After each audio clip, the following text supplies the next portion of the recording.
The first time Sophie Lane looked into Matteo Voss's eyes, she was holding a diamond that was not a diamond. Outside the windows of Bellwether Crown Jewelers, Portland rain slid down the glass in silver lines, blurring the expensive cars parked along the curb. Inside, everything smelled like polished wood, velvet boxes, and money old enough to become cruel. The store had gone silent. Not quiet. Silent. The kind of silence that made every breath sound like a confession. Sophie stood behind the repair counter with a jeweler's loop pinched between her fingers, the engagement ring resting on a square of black velvet in front of her. The ring was beautiful at first glance. Platinum setting, hand-cut filigree, a center stone large enough to change a woman's future. Around it, a halo of smaller diamonds burned beneath the warm showroom lights. It was the kind of ring rich women extended their hands with slowly, not because they wanted anyone to admire the ring, but because they wanted everyone to understand what kind of man had bought it. The woman wearing it had done exactly that. Bianca Calder stood on the other side of the counter in a cream-colored coat that looked softer than forgiveness and probably cost more than Sophia's car. She was tall, delicate, composed, with honey blonde hair, folded into a perfect twist and lips painted the same red as warning signs. Beside her stood Matteo Voss. He had not introduced himself. He had not needed to. The room had recognized him before Sophie did. The manager's voice had changed. The security guard had straightened until his spine looked painful. The wealthy couple near the emerald case had suddenly remembered somewhere else they needed to be, and the four men in black suits who entered behind Matteo did not look like assistants. They looked like doors closing. Matteo Voss was taller than Sophie expected, broad-shouldered in a black cashmere coat, with dark hair combed back from a face, too controlled to be handsome in an ordinary way. His beauty had sharp edges, a straight nose, a hard jaw, a mouth that seemed unused to explaining itself. A faint scar ran near his right eyebrow, pale against olive skin. Tattoos disappeared beneath the cuffs of his shirt, just visible when he moved his hands. He watched the world, as if he had already decided what it was guilty of. And now, he was watching Sophie.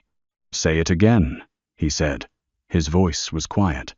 That made it worse. Sophia's stomach tightened, but her hand did not shake. She had spent 12 years learning that rich people respected confidence only when it came from someone rich enough to punish them. From a curvy woman in a grey repair uniform, confidence looked like attitude. Intelligence looked like jealousy. Honesty looked like disrespect. Still, she looked down at the ring again. Then she lifted her eyes to his. "This diamond is fake." Bianca laughed. It was a beautiful sound, bright and poisonous. "Oh, that's adorable." She tilted her head, letting her diamond earrings tremble. "Are we sure she works in repairs and not in comedy?" The store manager, Conrad, rushed forward so quickly his polished shoes slipped on the marble. "Mr. Voss, I apologize. Sophie she's very thorough, sometimes too thorough. What she means is—" "No," Matteo said. "One word." Conrad stopped breathing. Matteo's gaze never left Sophie. I asked her what she meant. Sophie swallowed. She could feel every pair of eyes on her body. On her hips pressing against the repair apron. On her soft arms.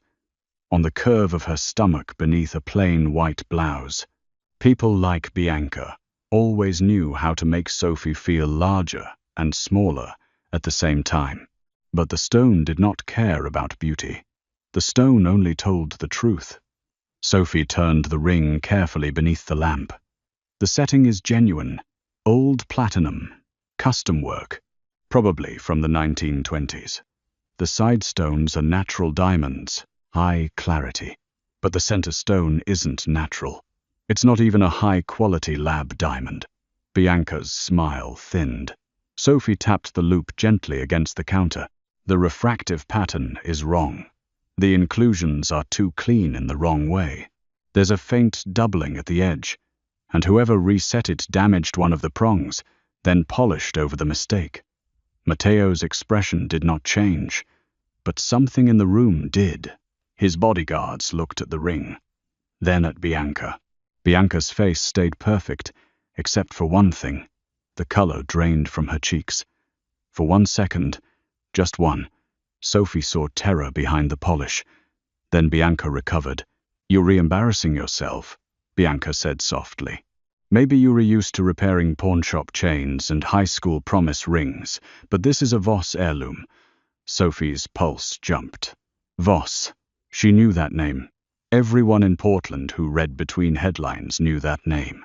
Voss Holdings owned hotels, waterfront properties, restaurants, shipping routes, private security firms, and entire neighborhoods where police arrived late and left early.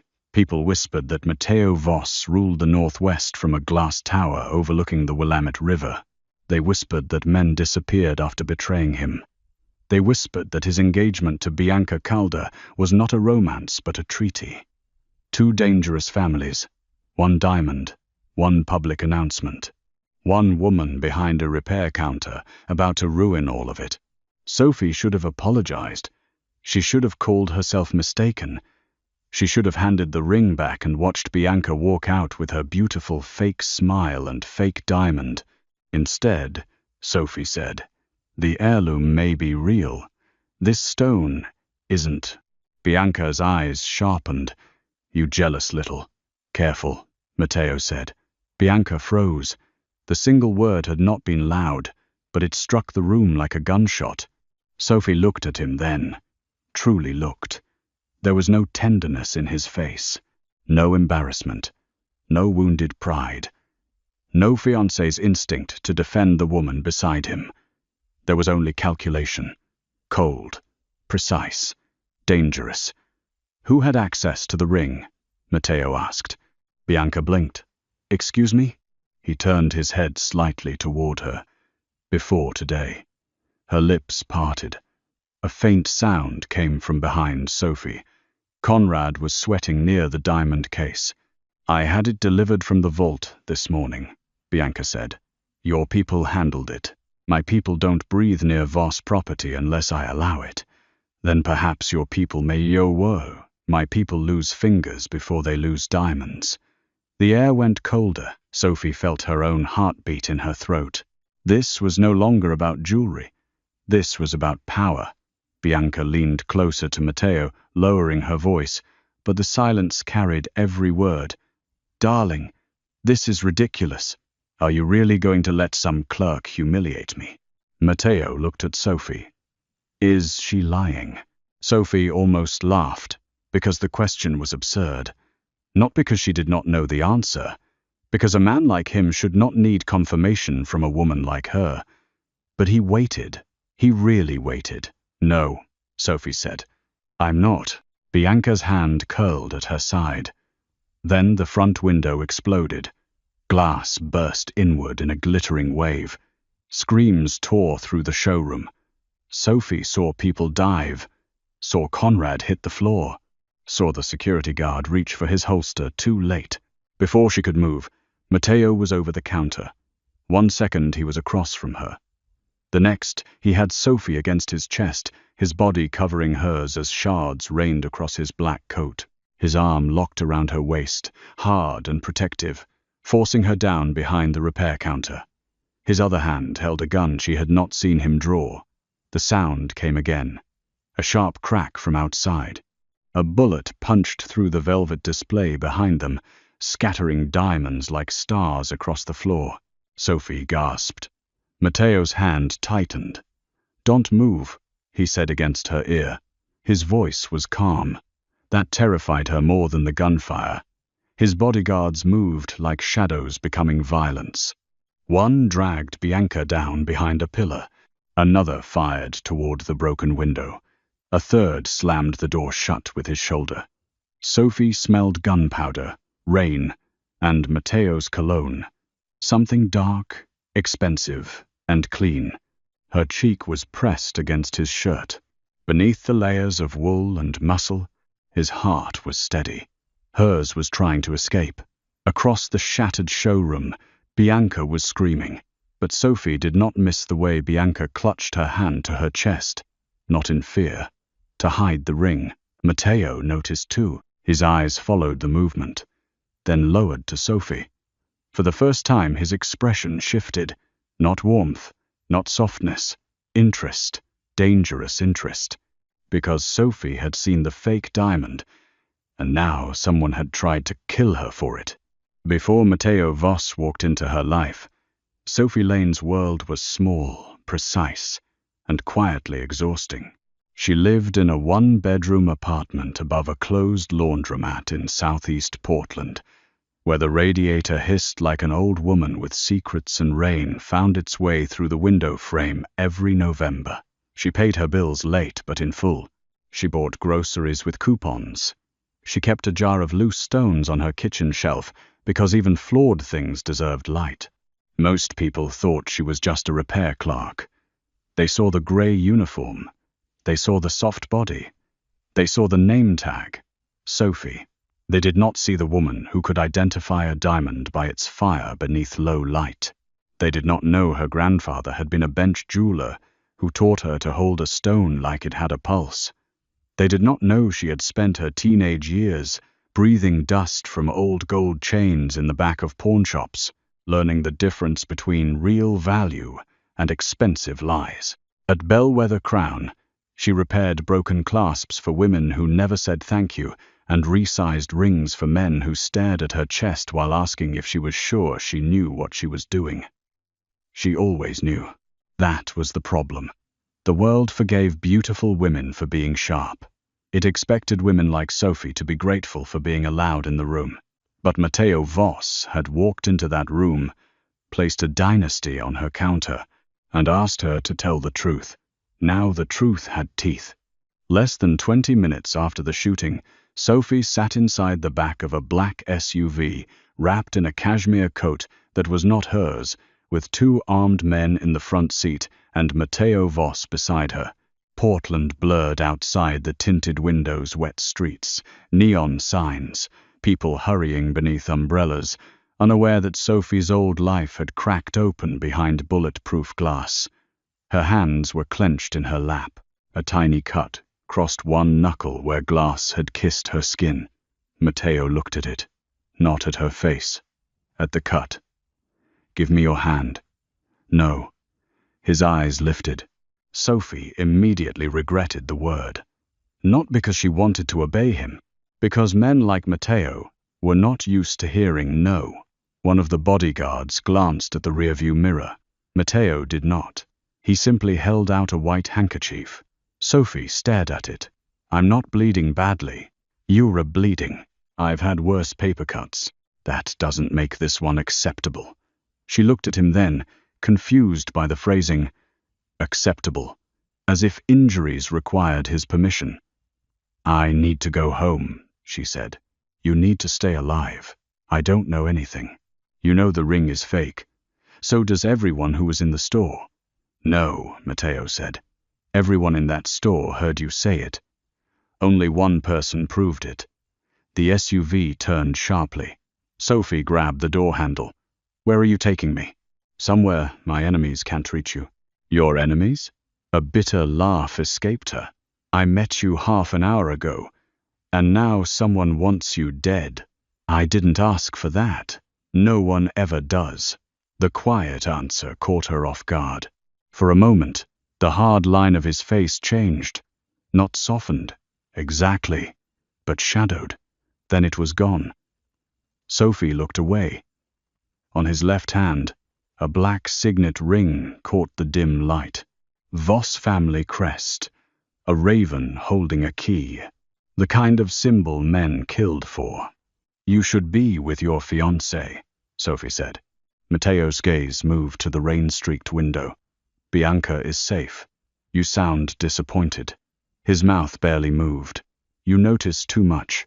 It's my job. It may save your life. It may have ruined it." This time, he looked at her fully. Sophie hated the way his attention felt. like being placed under a jeweler's lamp, like every hidden flaw and secret fracture could become visible beneath him. "You think I ruined your life?" he asked. "I think rich people bring storms and act surprised when ordinary people get wet."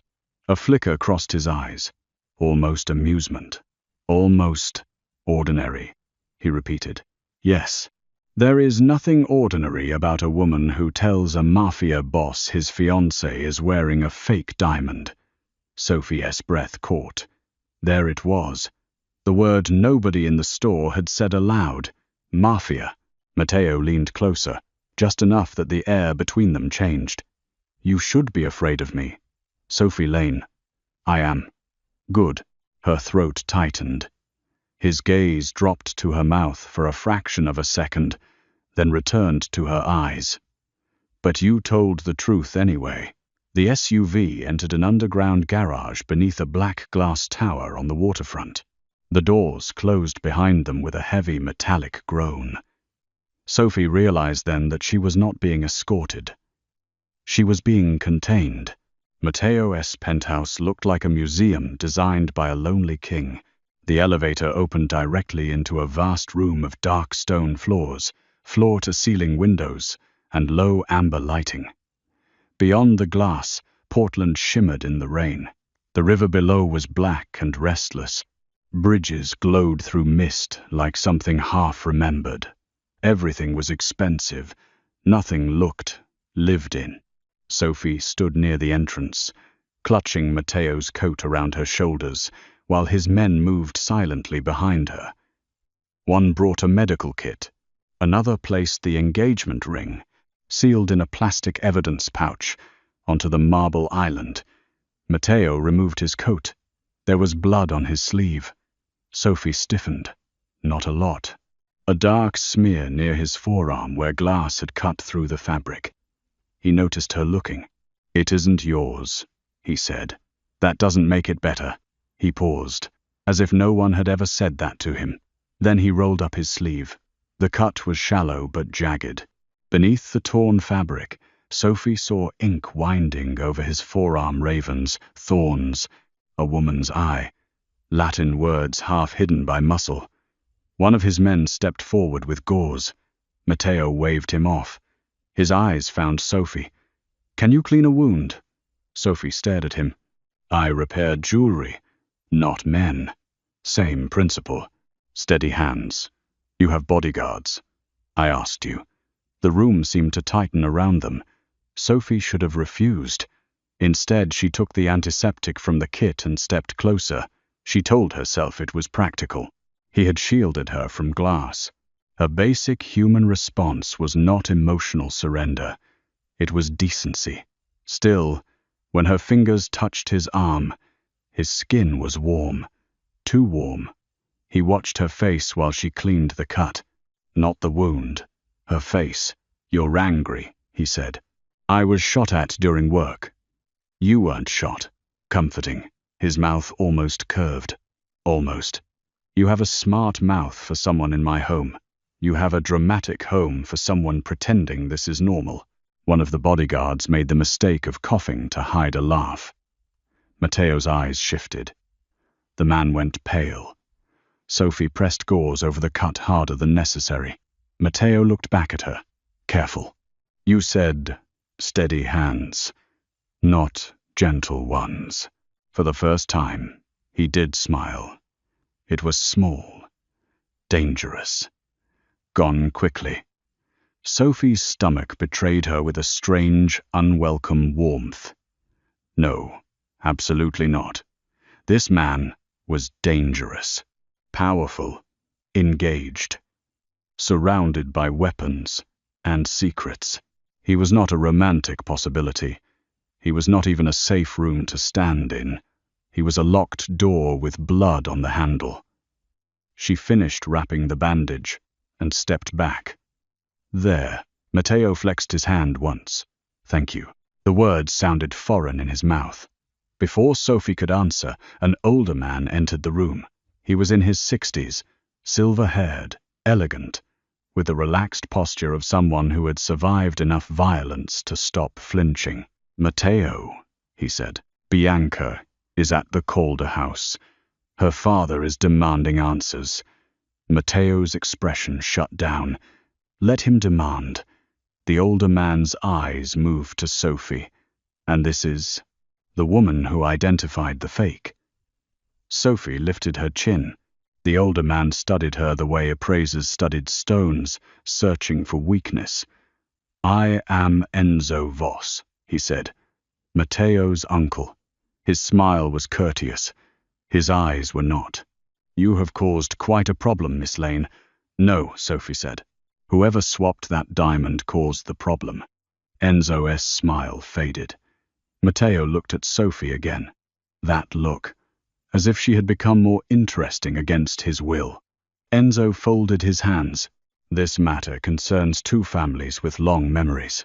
It would be best if Miss Lane returned home and forgot what she saw. She can't forget what someone is willing to kill her for, Matteo said. Then perhaps she should be encouraged to remember less publicly. The words were polite. The threat was not. Sophie felt cold crawl up her spine. Matteo's voice lowered. Careful, uncle. Enzo held his gaze for a long moment, then bowed his head slightly. Of course. When he left, the silence he left behind felt dirty. Sophie turned to Matteo. Your uncle wants me gone. My uncle wants many things. Am I allowed to know what you want? No. The answer should have angered her. It did, but it also scared her, because he said it like the truth cost him something. He picked up the evidence pouch with the ring inside. This ring was made for my grandmother. My mother wore it until the night she died. Sophie's anger softened before she could stop it. Matteo looked down at the diamond that was not a diamond. The real stone was called the Saint's Eye. It disappeared for 3 months after my mother's murder. When it returned, my father locked it in a private vault and told everyone it was only sentimental. It wasn't. No. His hand closed around the pouch. My father hid account numbers inside the setting. Names, roots, debts, insurance against every family that smiled at our table while sharpening knives beneath it. Sophie understood slowly. The real diamond is a key to money, evidence, leverage. His eyes hardened, and if Bianca's ring is fake, the real stone is already in enemy hands. Sophie looked toward the elevator, suddenly aware of how high above the city she was. Then why do you need me? Because whoever replaced it fooled my vault master, my household jeweler, and my fiancée. Matteo stepped closer. They will not fool you. No. He stopped. Sophie forced herself not to step back. No, she repeated. I am not getting dragged into a Mafia war because I know how to use a loop. You already are. Then drag me out. His expression did not move, but his eyes darkened. I don't drag people out of wars, Sophie. I win them. That's your problem, not mine. It became mine the moment you bled on my floor. She glanced down.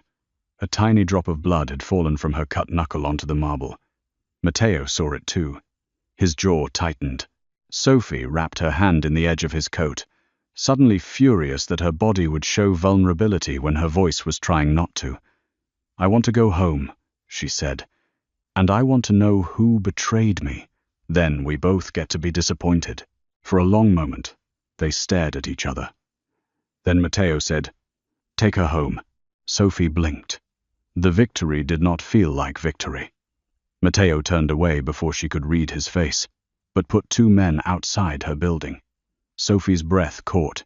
He looked back. Protection, not permission. I don't want your protection. You'll have it anyway.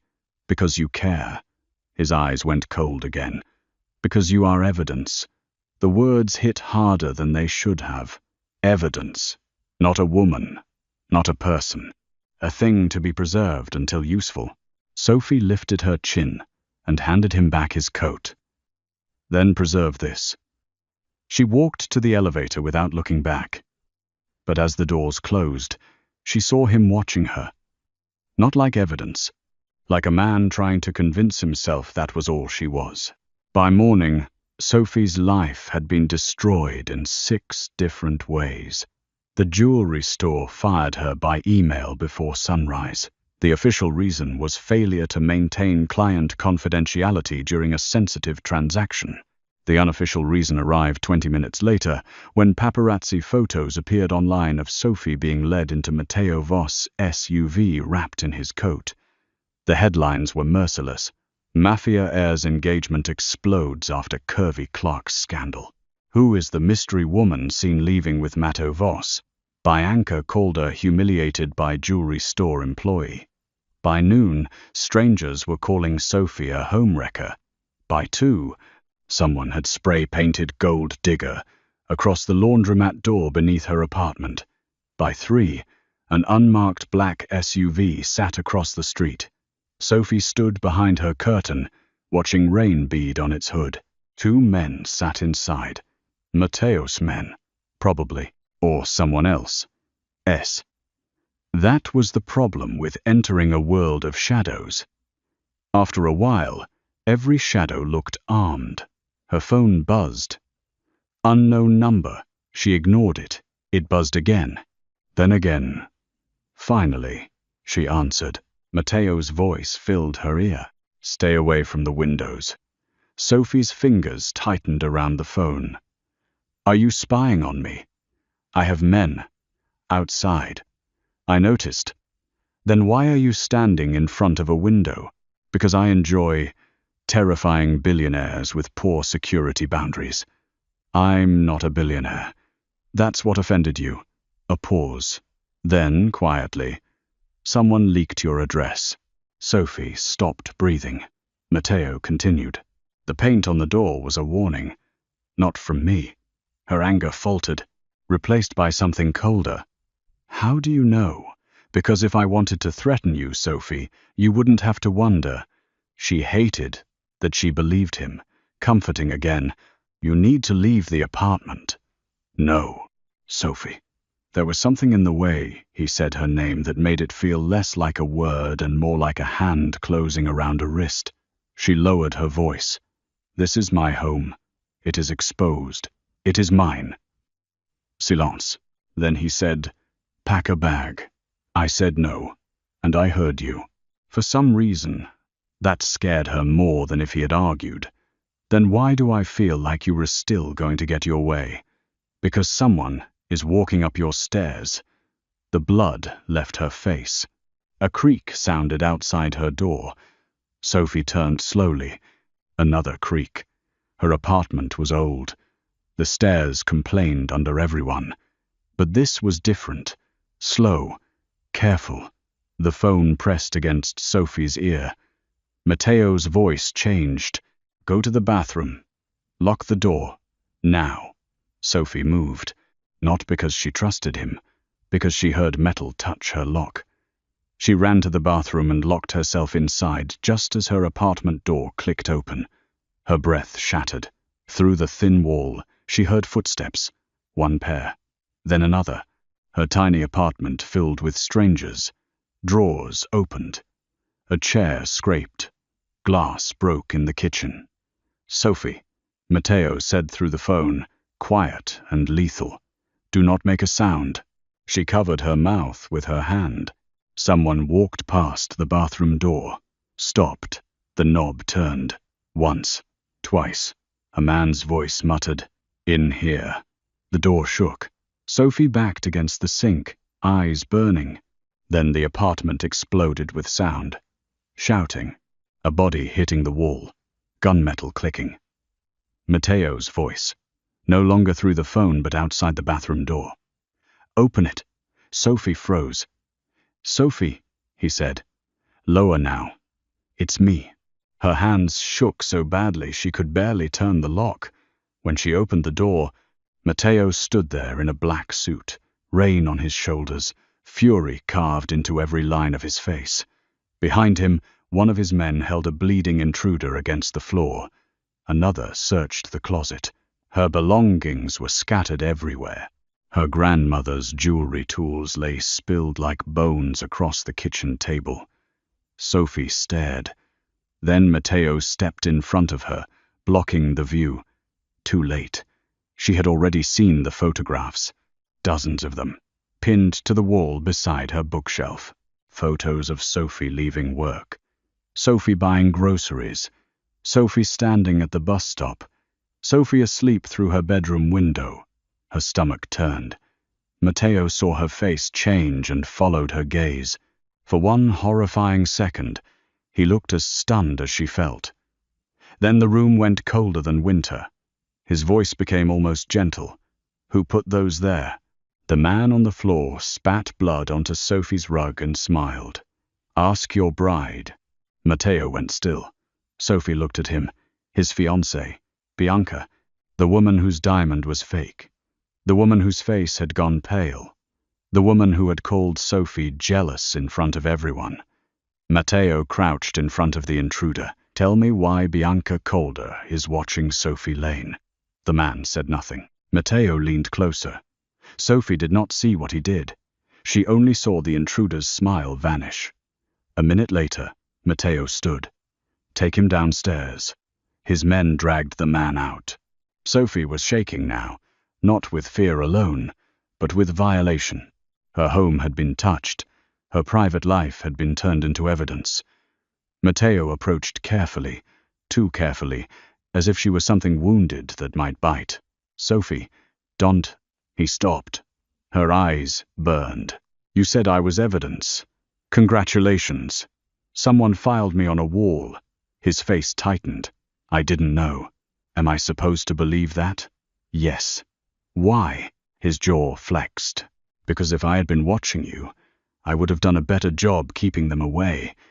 It was arrogant, possessive, insane, and somehow, in that moment, horribly convincing. Sophie looked around her ruined apartment, her bills on the floor, her mugs broken, her bed visible through the open door where someone had photographed her sleeping.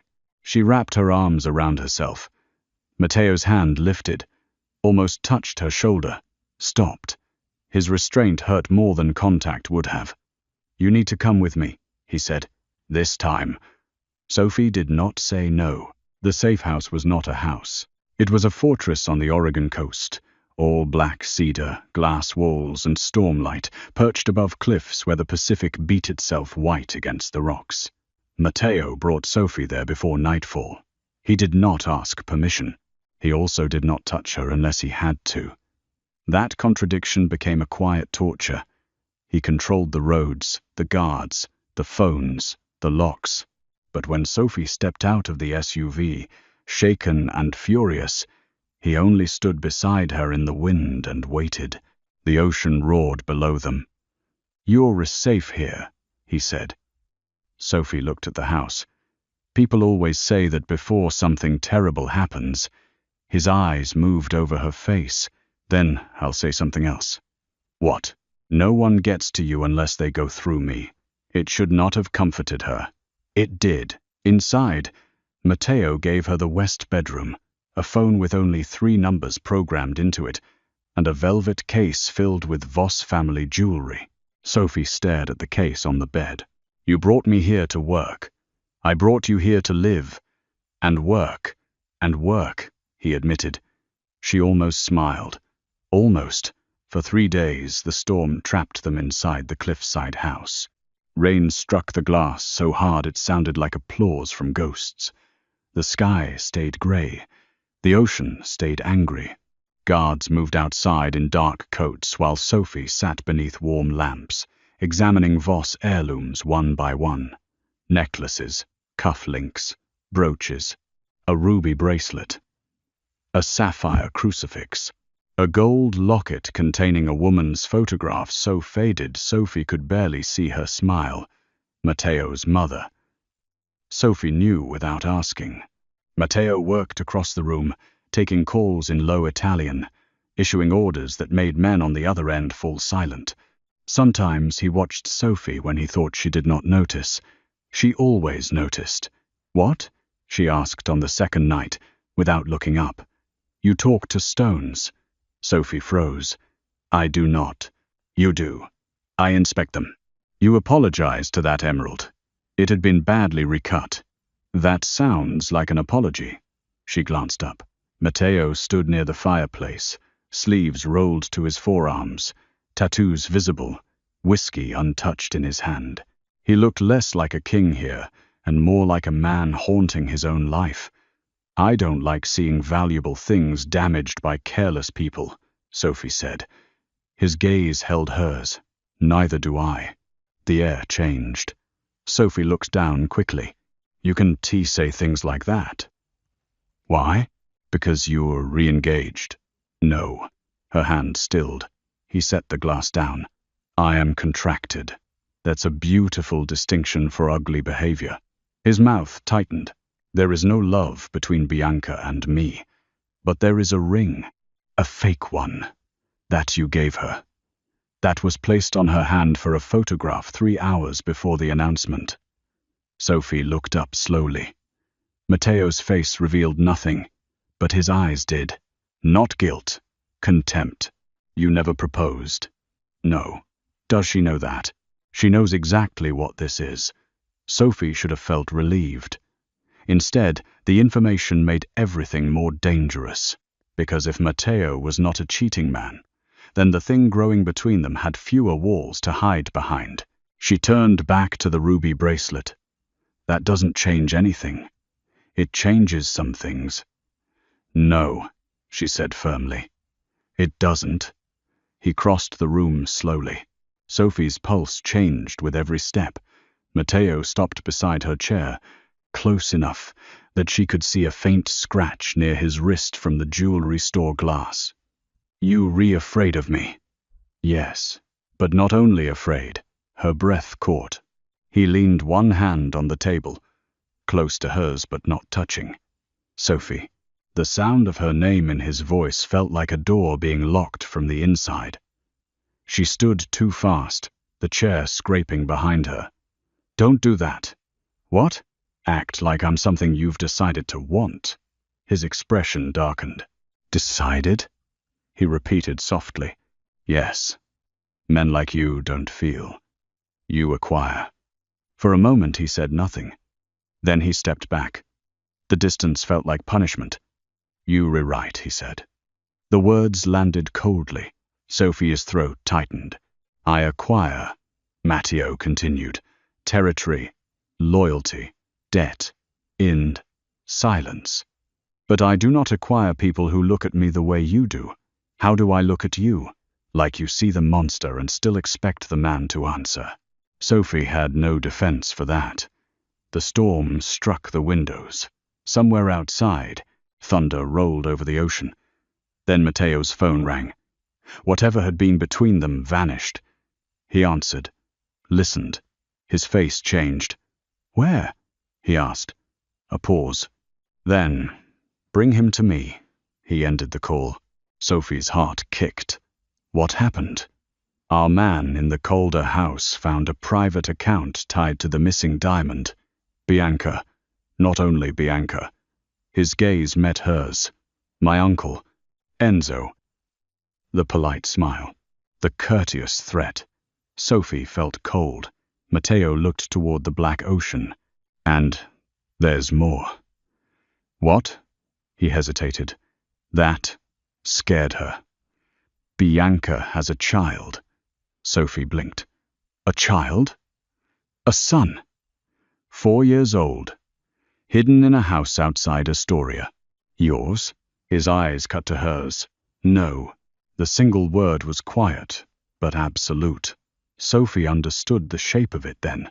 The fake engagement, the stolen diamond, the hidden child, the rival family. Bianca was not just betraying Matteo, she was building a future over his grave. The first time Matteo took Sophie into the underworld, he dressed her in emerald silk. She hated that the dress fit perfectly. She hated that someone in his household had known her size, her measurements, the exact shade of green that would make her skin glow and her dark hair look softer around her face. She hated even more that when she stepped into the coastal house's main room, Matteo forgot how to speak. Only for a second. But she saw it. His eyes moved over her, not crudely, not quickly, but with a stillness that felt more intimate than touch. The emerald dress wrapped her curves without apology. Her shoulders were bare beneath the delicate drape. Her lips were painted deep rose. For once, she did not look like a woman trying to take up less space. She looked like a woman entering a room that should have made room for her. Matteo's jaw tightened. "You look," he began. "Careful," Sophie said. His eyes returned to hers. Dangerous. Her heart stumbled. "Good," she said, though her voice was not as steady as she wanted. They drove back to Portland in a convoy of black SUVs. The event was held beneath the city in an old private club, hidden below a luxury hotel, an underground ballroom of black marble, gold sconces, red velvet, and men who smiled like knives. Officially, it was a charity auction. Unofficially, it was where the Voss and Calder families would pretend there was still peace. Sophie entered on Matteo's arm. The room noticed. Bianca noticed most of all.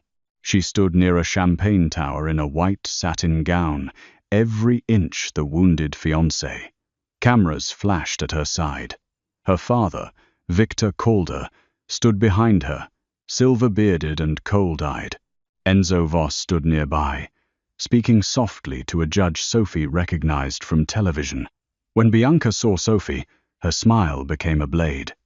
"Well," Bianca said as Matteo approached, "you brought the clerk." Matteo did not look at Bianca. He looked at the room. "Sophie Lane is here as my private appraiser."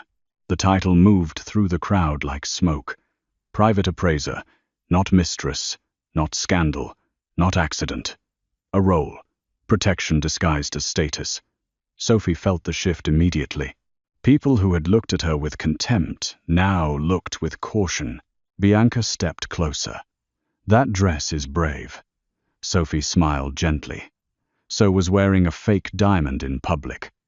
A few people inhaled. Bianca's eyes flashed. Matteo's mouth did not move, but Sophie felt his approval, like heat. Victor Calder's voice cut in. "My daughter has been humiliated enough." Matteo turned to him. "Then teach her to lie better." The ballroom froze. Bianca's hand trembled around her champagne glass. Enzo stepped forward, voice smooth. "Matteo, this is not the place." "No," Matteo said. "This is exactly the place." A large screen behind the auction stage lit up suddenly. Gasps spread through the room. Photographs appeared. Not of Sophie, of bank transfers, vault entries, security logs. Then one image filled the screen. Bianca Calder entering a private vault at 2:13 a.m. Enzo Voss beside her. Sophie's stomach dropped. Matteo had known. Not everything, but enough. He had turned the gala into a trap. Bianca looked at the screen, then at Matteo. "You think this proves anything?" "No," Matteo said. "She does." Every eye turned to Sophie. Matteo held out a small velvet box. Inside lay a diamond pendant from Bianca's throat. Sophie's chest tightened. She had seen it when Bianca entered. A pear-shaped stone surrounded by tiny sapphires. Too bright, too familiar. Matteo placed it in Sophia's palm. "Tell the room." Bianca lunged forward. "Don't you dare!" Matteo's bodyguard blocked her. Sophie lifted the pendant beneath the light. For one breath, the entire underground world waited on her voice. The stone burned blue-white. Near its center, beneath the table facet, Sophie saw it. A tiny, feather-shaped inclusion. Like a white flame trapped in ice. The same inclusion described in the old Voss records. The saint's eye. Sophie looked up. This is the real diamond. Chaos erupted. Bianca went pale again. This time, there was no recovering. Victor Calder seized her arm. "What have you done?" Bianca's mask shattered. "You don't understand," she hissed. "He was going to destroy us." Matteo's face remained still, but Sophie felt the violence moving under his calm. "No," he said. "I was going to marry you." Bianca laughed, wild and broken. "You were going to own me. I never wanted you." The words struck harder than cruelty, because they were true. Bianca's eyes filled with hatred. Then the lights went out. For 1 second, the ballroom plunged into black. Sophie heard screams, glass breaking. A gunshot, a hand grabbed her wrist. Not Matteo's. She knew instantly. The grip was wrong, too frantic, too cruel. She cried out as someone dragged her backward through the dark. "Sophie!" Matteo roared. It was the first time she heard panic in his voice. Then something hard struck the back of her head, and the world disappeared. Sophie woke to the smell of salt, gasoline, and old metal. Her wrists were tied to the arms of a wooden chair. Her head throbbed. A single industrial lamp swung above her, lighting a warehouse lined with rusted jewelry benches and abandoned polishing machines. An old gem-cutting factory, somewhere near the docks. Rain hammered the roof. Bianca stood in front of her, still in the white satin gown, though the hem was dirty now. Her perfect hair had come loose. Her makeup had streaked beneath her eyes. Without the mask, she looked younger and far more dangerous. "You ruined everything," Bianca whispered. Sophie swallowed against the dryness in her throat. "You did that before I got involved." Bianca slapped her. Pain flashed across Sophie's cheek. She tasted blood. Bianca leaned close. "Do not mistake survival for courage." Sophie looked at her. "I don't." A man emerged from the shadows carrying a small velvet pouch. He was handsome in a careless, cruel way. Dark blonde hair, pale eyes, a knife scar near his mouth. Luca Caruso. Sophie knew his face from whispered articles and police leaks. Rival family, smuggler, Bianca's lover. If the files Matteo had shown her were true, and father of the hidden child, Luca poured the saint's eye into his palm. The diamond caught the swinging light. "Authenticate it," he said. Sophie looked at the stone, then at Bianca. "You already know it's real. I need the vault code inside the setting," Luca said. "And you're going to find it." Sophie's heart sank. The diamond alone was not enough. Matteo's father had hidden the key in the old mounting, a code carved too small for ordinary eyes, protected by the setting. But Bianca had removed the stone from the ring and placed it in the pendant. If the engraving had transferred with the original collar, it might still be there. And Sophie was the only one in the room who knew where to look. "No," she said. Luca smiled. Bianca moved aside. Behind her, another lamp clicked on. Sophie stopped breathing. On a small chair near the wall sat a little boy in pajamas, clutching a stuffed rabbit. He was sleeping, 4 years old, dark blonde curls. Bianca's son. Sophie stared in horror. Bianca's face changed as she looked at him. For the first time, something like real fear crossed her features. "You brought him here?" Sophie whispered. Luca shrugged. "Insurance." Bianca turned on him. "You said he would stay in the car, and you said Matteo would be dead by midnight. We were all disappointed." The child stirred. Bianca's eyes filled with panic. Sophie understood then that Bianca was not innocent, not even close. She had lied, stolen, betrayed, and helped start a war. But she was also trapped beside a man worse than herself. Luca crouched before Sophie. "Find the code, Miss Lane, or the next generation of colder blood ends here." Bianca whispered, "Luca, Dante." He ignored her. Sophie looked at the child, then at the diamond. Her mind sharpened through the fear. A stone always told the truth. But people lied around it. "Untie one hand," Sophie said. "I need tools." Luca watched her, then nodded. A guard cut one wrist free and placed a loop, tweezers, and a small light on the table beside her. Sophie's fingers ached as blood returned to them. She picked up the stone. At first glance, it was magnificent. Old European cut, slight asymmetry, warm fire beneath blue-white brilliance. Modern buyers would have called the imperfections flaws. Sophie saw history. She turned the stone slowly. There, a thin platinum collar had been left attached near the girdle, disguised beneath the pendant setting. Inside it, barely visible, were microscopic marks, not numbers, letters.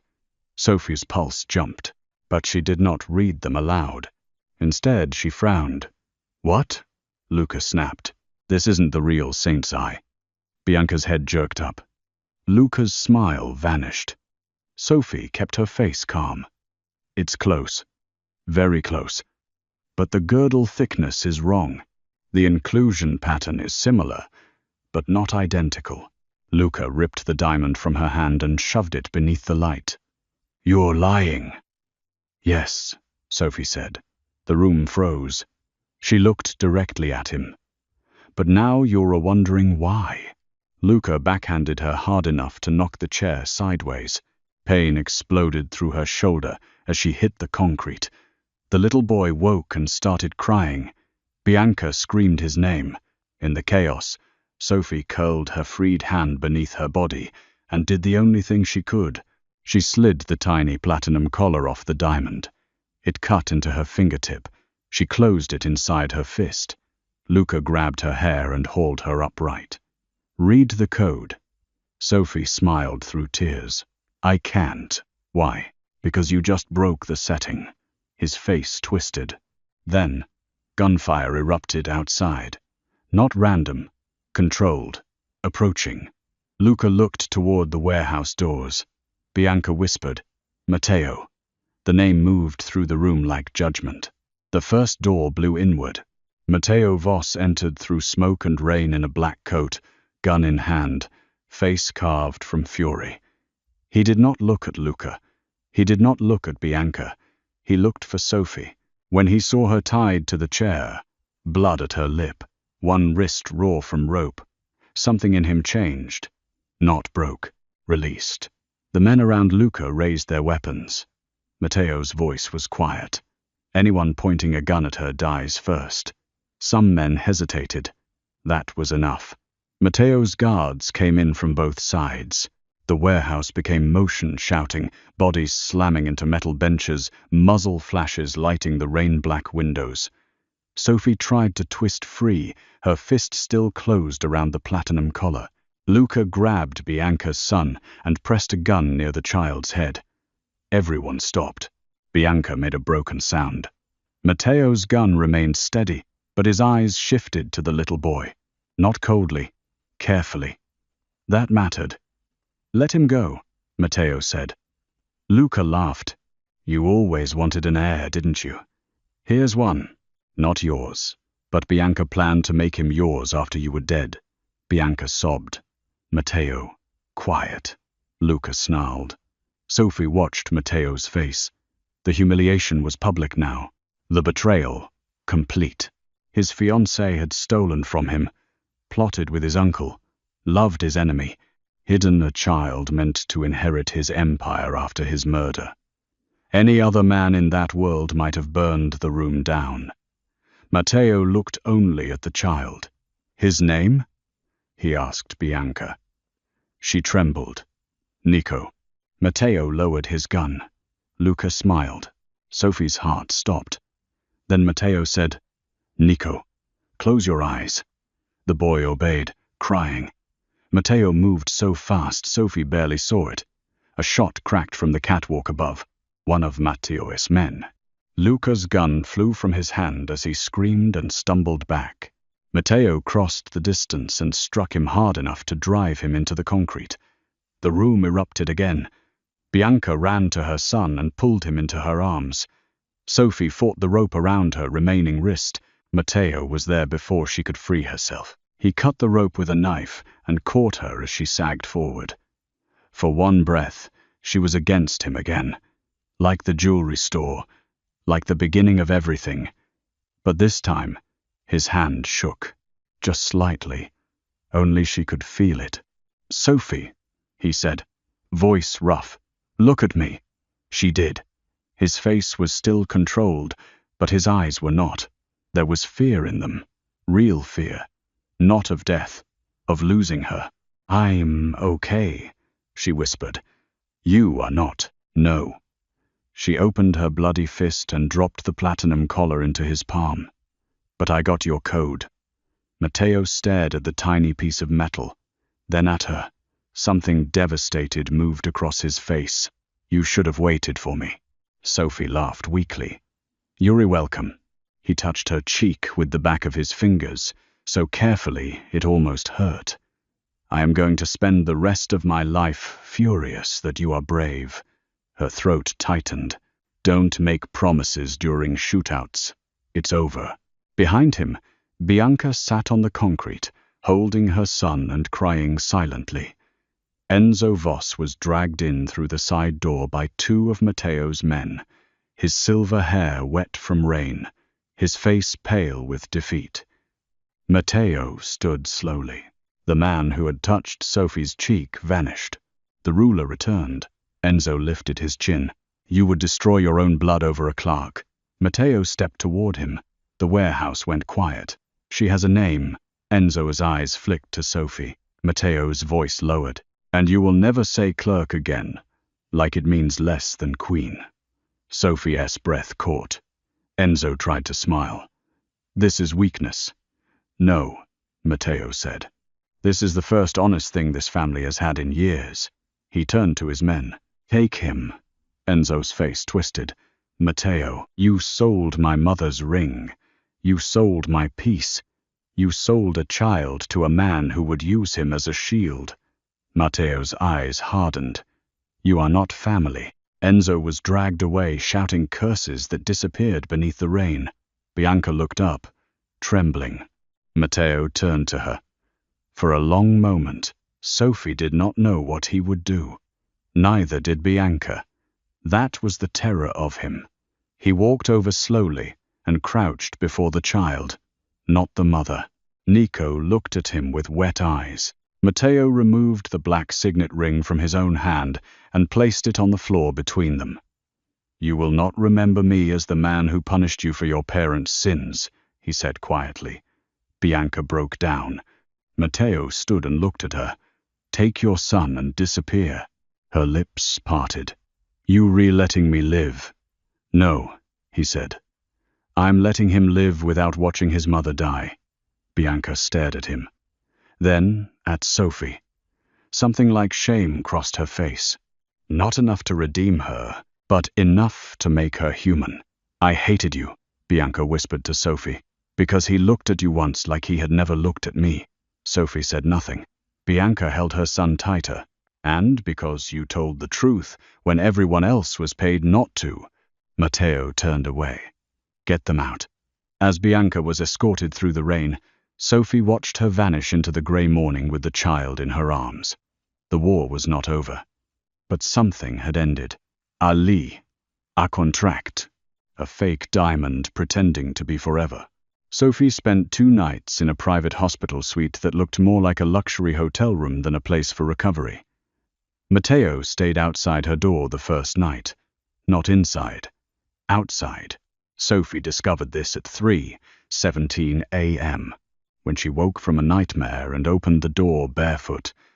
He was seated in a chair across the hall, still in yesterday's black shirt, sleeves rolled, head bowed, hands clasped.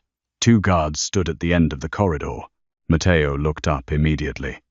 You should be sleeping, he said. So should you. I don't sleep in hospitals. Why? He looked past her, into some memory she could not reach. My mother died in one. Sophie's anger softened. She stepped into the hall. You don't have to sit out here. Yes, he said. I do. Because I'm evidence. His face tightened. No. The word was quiet, heavy. Sophie crossed her arms, suddenly aware of her hospital robe and bare feet. What am I, then? Matteo looked at her for a long time. Too long. As if the answer was dangerous enough to change both their lives. My punishment, he said. Sophie frowned. That's romantic. I am not good at romantic. I noticed. His mouth almost curved, but his eyes stayed serious. "You make me want things I have no right to want." She leaned against the doorframe. "Like what?" "To keep you where I can see you." "That sounds like a threat." "It is a confession." Her heart moved painfully. Matteo stood, slow and controlled, leaving enough space between them. "I know what I am," he said. "I know what my world does to people near me. I know you should leave Portland, change your name, take the money I'll put in an account you'll pretend not to need, and build a quiet life somewhere my enemies will never find you." Sophie swallowed. "And is that what you want?" His eyes darkened. "No." The honesty was almost cruel. "What do you want?" His hand lifted again. This time, he touched her, only her cheek, only with his fingertips. But Sophie felt it everywhere. "I want to be selfish," he said. Her breath caught. "I want to ask you to stay.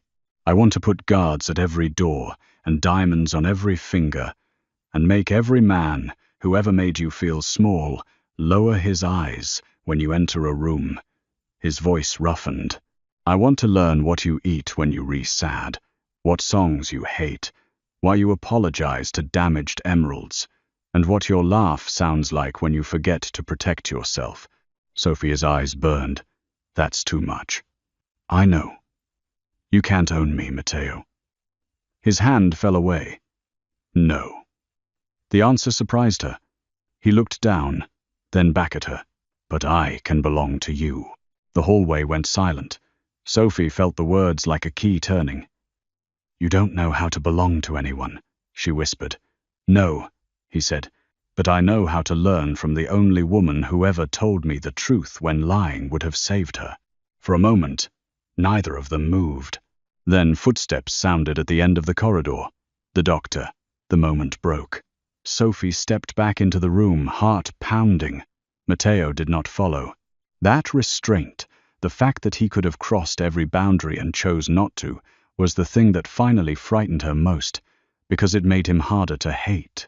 3 weeks later, the Voss-Calder engagement was officially dissolved. The public statement cited private family matters. Nobody believed it. By then, the scandal had become legend. The fake diamond, the underground gala, the missing heirloom. Bianca Calder disappearing with a child no one knew existed. Enzo Voss removed from every board, every property, every photograph.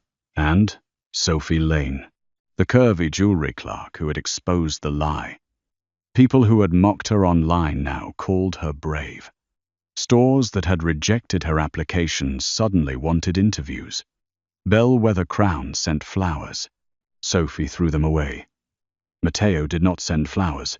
He sent the deed to an empty storefront in Portland's Pearl District. Sophie called him immediately. "No," he answered on the first ring. "Good morning."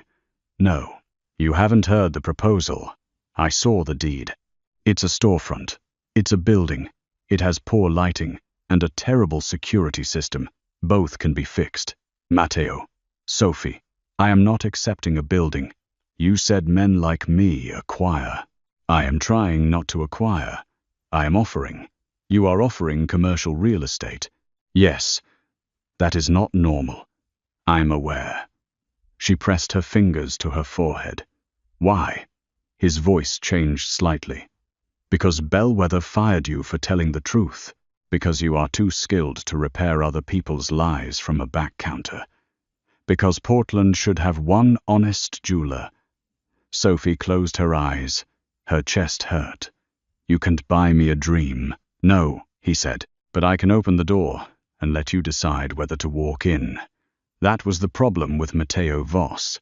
He was terrifying when he was cruel, devastating when he was careful. A month later, Sophie opened Lane Stone. Not because Matteo gave her the building, because she signed a legal agreement forcing him to accept monthly rent so low it made his lawyer wince and Sophie smile. The shop was small, warm, and filled with light. No velvet arrogance. No marble intimidation. Just wood counters, brass lamps, repair benches visible behind glass, and a sign near the entrance that read, "Beautiful things deserve honest hands." On opening night, Portland rain softened the streets outside. Sophie wore a deep green dress, not silk this time, but hers. Her hair fell in loose waves. Her body filled the room without apology. People came. Artists, brides, old clients, reporters, women who had seen the headlines and wanted to shake her hand, men who spoke more respectfully when they saw Matteo Voss standing quietly near the back wall, with 2 guards outside and his eyes on Sophie like she was the only valuable thing in the room. He did not approach her for the first hour. He let her have the room. That meant more than any diamond. When the last guest left, Sophie locked the front door and turned the sign to closed. Matteo remained by the repair counter. On the black velvet between them sat the Voss ring, restored. The real Saint's Eye had been returned to its original setting. The platinum collar was repaired. The hidden code had been removed and locked away in a vault Sophie had no desire to visit. Under the warm lamp, the diamond burned with old fire. Sophie looked at it, then at Matteo. "It's beautiful," she said. "It was my mother's. I know. She wore it for 26 years. Sophie touched the edge of the velvet, careful not to touch the ring. "Are you asking me to appraise it?" "No." Her pulse changed. Matteo stepped closer. No bodyguards. No guns visible. No ballroom. No blood on the floor. Just rain against glass and a man who had learned how to wait. "I'm not asking you to wear my mother's ring," he said. Sophia's breath caught. He looked down at the diamond. "This ring belonged to women who had no choice. My grandmother married for survival. My mother married for peace. Bianca would have worn it for power." His eyes lifted to Sophia's. "You will not wear it because history expects you to." Sophie could barely speak. "Then why bring it?" "Because it was the first lie you uncovered." His voice softened. "And I wanted it to be present for the first truth I say without fear."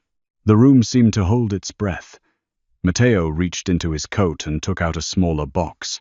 Sophie stared. Matteo, not a proposal. Her heart stumbled in confusion. He opened the box. Inside was a simple ring set with a small Oregon sunstone, warm and golden, glowing like captured sunrise. Around it, tiny, imperfect diamonds formed an uneven halo stone Sophie had once kept in a jar on her kitchen shelf because no one else wanted them. She recognized them immediately. Her flawed things. Her rescued light. Tears rose before she could stop them. "How did you?" "You talk to stones," he said. I listened. A laugh broke through her tears. Matteo's face changed at the sound, like he had been waiting his entire life to hear it. He took the ring from the box, but did not reach for her hand. "This is not ownership," he said. "Not a contract. Not a cage. Wear it if you want. Refuse it if you want. Throw it at my head if I deserve it. You might. I probably will." She laughed again, crying now. His eyes stayed on hers. "I love you, Sophie Lane." The words were calm. No performance. No demand. No dramatic kneeling in a crowded room. Just truth. A diamond would have envied it. Sophie looked at the man before her, the monster, the ruler, the lonely boy shaped by inheritance and violence, the man who had shielded her from bullets before he knew her, the man who had called her evidence because he was afraid of calling her necessary, the man who could destroy enemies without blinking, but stopped his hand an inch from her shoulder because she had said no. She stepped closer. Matteo went still. Sophie held out her hand. His breath changed. Only slightly, but she heard it. He slid the sunstone ring onto her finger. It fit. "Of course it did." "You're dangerous," she whispered. "Yes. I'm still afraid of you sometimes. I know. I won't be hidden in some tower. No. I won't be polished into something easier to display."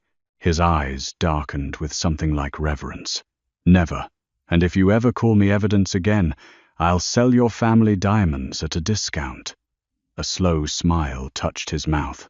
"There she is." Sophie looked down at the ring. The sunstone glowed warmly against her skin. Not the biggest stone in the room, not the most expensive, the truest. Matteo touched her hand, waiting for permission even now. Sophie gave it by lacing her fingers through his. Outside, black SUVs waited in the rain. Enemies still existed. Wars did not end just because love entered the room. But inside Lane Stone, beneath warm golden light, Matteo Voss lowered his forehead to Sophie's hand as if devotion were not weakness, but surrender. And Sophie, who had spent her life being underestimated by people who mistook softness for flaw, looked down at the most feared man in Portland and understood something that made her heart tremble. She had not saved him by loving the good parts. She had saved him by refusing to lie about the broken ones. Matteo lifted his head. "Come with me," he said. "Where?" His thumb brushed the ring on her finger. "Anywhere you choose." Sophie smiled through the last of her tears. For the first time in her life, the door was open. Not because a powerful man had unlocked it, because she had decided to walk through. And when Matteo Voss stepped into the rain beside her, holding her hand in front of his guards, his city, and every shadow waiting beyond the glass, he did not look like a Mafia boss claiming a woman. He looked like a dangerous man finally brave enough to be claimed. The diamond in the window caught the light behind them. Real this time, but not nearly as rare as the truth.